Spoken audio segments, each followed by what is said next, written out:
L'amour, ce grand mystère. Il nous élève, nous brise, nous transforme.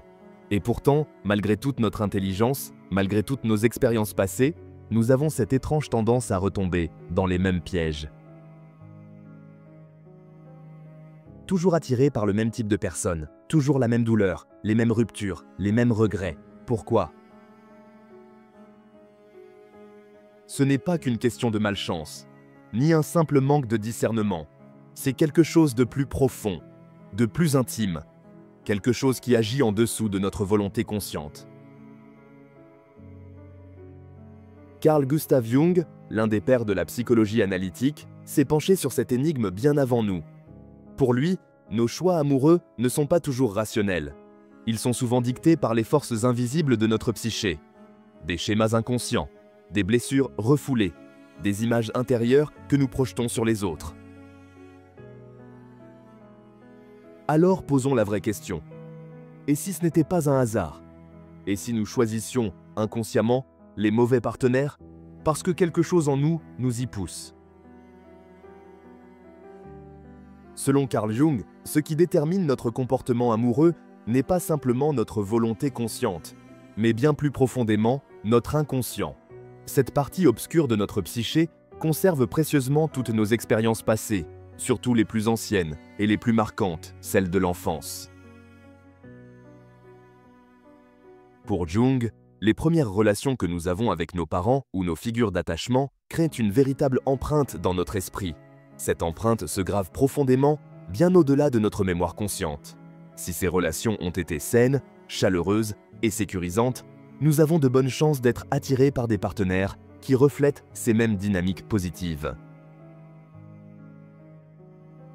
Mais si notre enfance a été marquée par des blessures émotionnelles, des frustrations ou une affection intermittente, notre inconscient cherchera inconsciemment à reproduire ces schémas familiers, même s'ils sont douloureux. Prenons un exemple simple mais frappant. Une personne qui, enfant, a vécu une relation distante ou émotionnellement froide avec un parent risque de développer un schéma inconscient où elle recherchera, adulte, des partenaires émotionnellement indisponibles. Pourquoi? Parce que cette dynamique relationnelle est devenue sa norme intérieure. C'est douloureux, certes, mais c'est aussi familier, rassurant dans son étrangeté. C'est comme si notre inconscient essayait sans cesse de réparer la blessure initiale, espérant inconsciemment résoudre ce qu'il n'a jamais réussi à résoudre dans l'enfance. Et tant que nous ne prendrons pas conscience de ces schémas, nous serons condamnés à les répéter encore et encore. Carl Jung a identifié dans notre psyché des forces universelles qu'il a nommées des archétypes. Parmi ces archétypes, deux jouent un rôle crucial dans notre vie amoureuse, l'anima et l'animus. L'anima représente l'image féminine inconsciente chez l'homme, façonnée par ses expériences avec les figures féminines de sa vie. Elle symbolise la douceur, l'émotion, la sensibilité, mais aussi parfois l'irrationalité et l'ambiguïté. L'animus, quant à lui, représente l'image masculine inconsciente chez la femme, construit par les figures masculines marquantes qu'elle a connues. Il est synonyme de force, de rationalité, de protection, mais il peut aussi incarner le jugement sévère ou le contrôle excessif.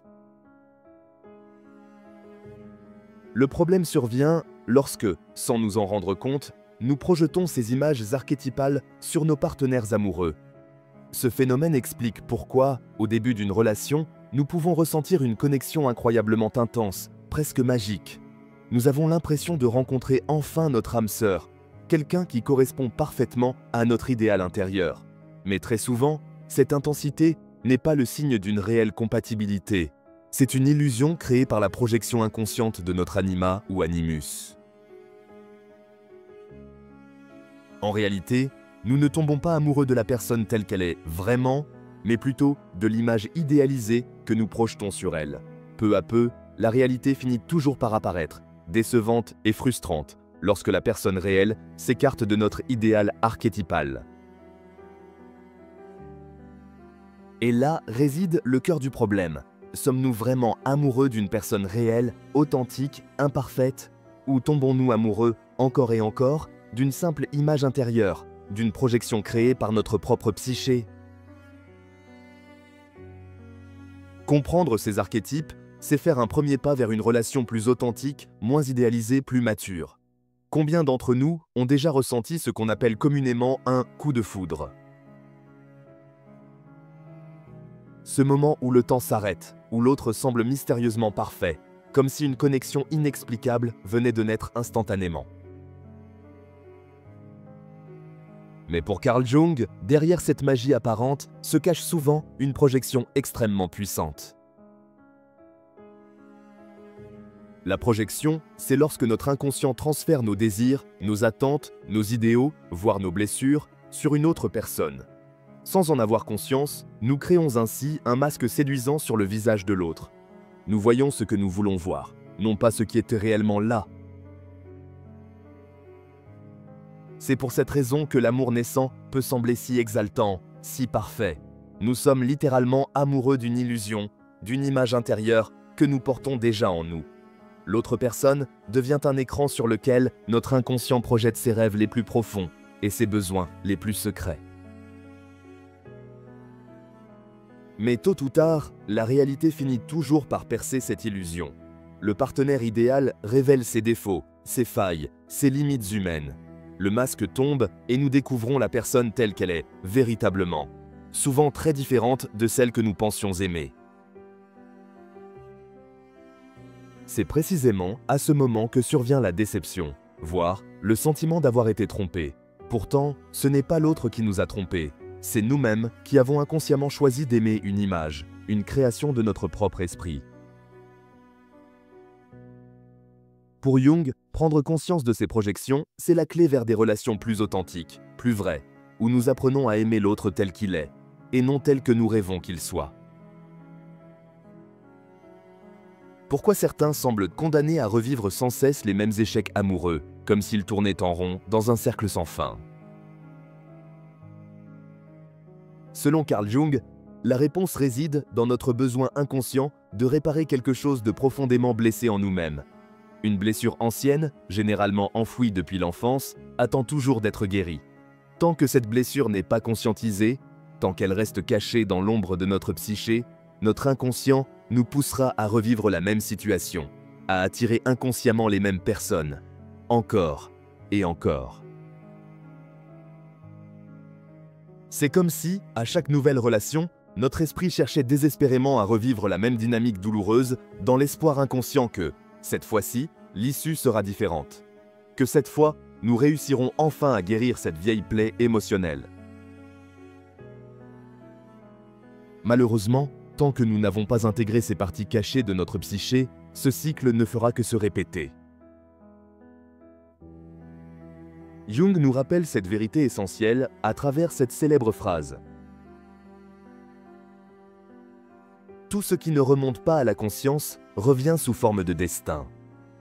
En d'autres termes, tout ce que nous refusons d'affronter consciemment revient sans cesse sous la forme d'événements qui semblent extérieurs, incontrôlables, voire prédestinés.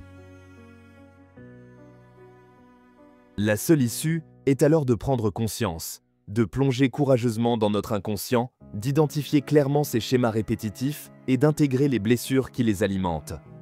Ce n'est qu'à ce prix que nous pourrons briser enfin la chaîne, sortir du piège de nos répétitions inconscientes et vivre des relations plus authentiques, plus libres et véritablement choisies.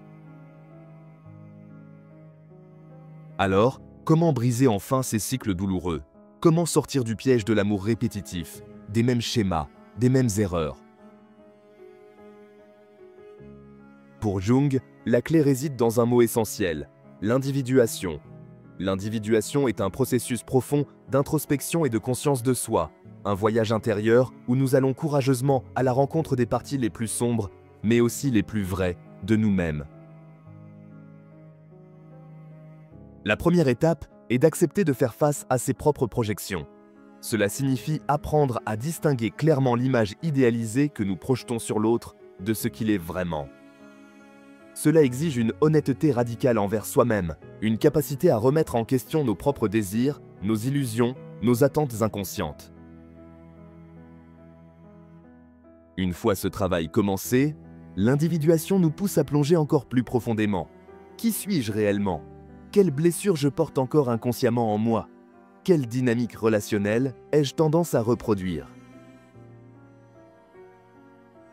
En répondant honnêtement à ces questions, nous gagnons progressivement en conscience et en liberté. Au lieu d'être guidés par nos impulsions inconscientes, nous apprenons à reconnaître les signaux d'alarme.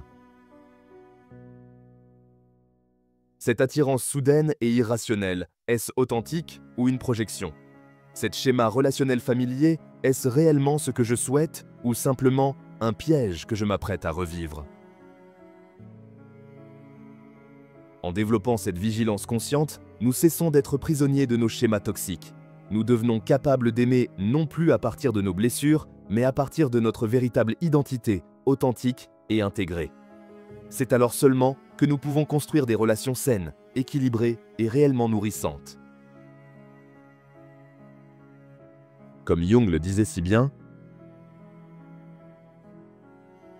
Celui qui regarde à l'extérieur rêve, celui qui regarde à l'intérieur s'éveille. » À nous de choisir si nous préférons continuer à rêver ou enfin véritablement nous éveiller. Si Carl Jung nous enseigne une chose essentielle sur l'amour, c'est que l'on n'attire pas ce que l'on veut, mais ce que l'on est. Nos partenaires ne sont pas là par hasard.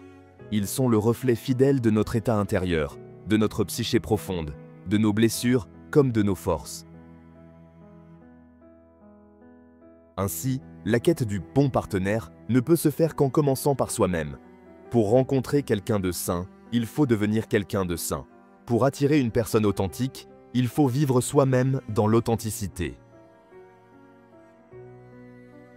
Autrement dit, pour trouver l'amour véritable, il faut d'abord apprendre à devenir un bon partenaire pour soi-même.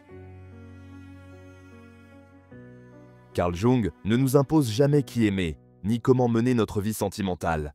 Il nous invite plutôt à aimer avec lucidité, avec conscience. Il nous propose un chemin, un outil précieux pour comprendre les mécanismes cachés derrière nos choix amoureux. La vérité de Jung est simple mais profonde. L'amour conscient n'est pas une rencontre magique avec une âme sœur idéalisée. C'est la rencontre sincère et honnête avec soi-même, qui permet ensuite d'aimer les autres tels qu'ils sont vraiment. Alors, au lieu de chercher sans cesse le bon partenaire à l'extérieur, tournons le regard à l'intérieur. Devenons d'abord cet être conscient, libre et entier. Ce n'est qu'à ce moment-là que l'amour véritable devient enfin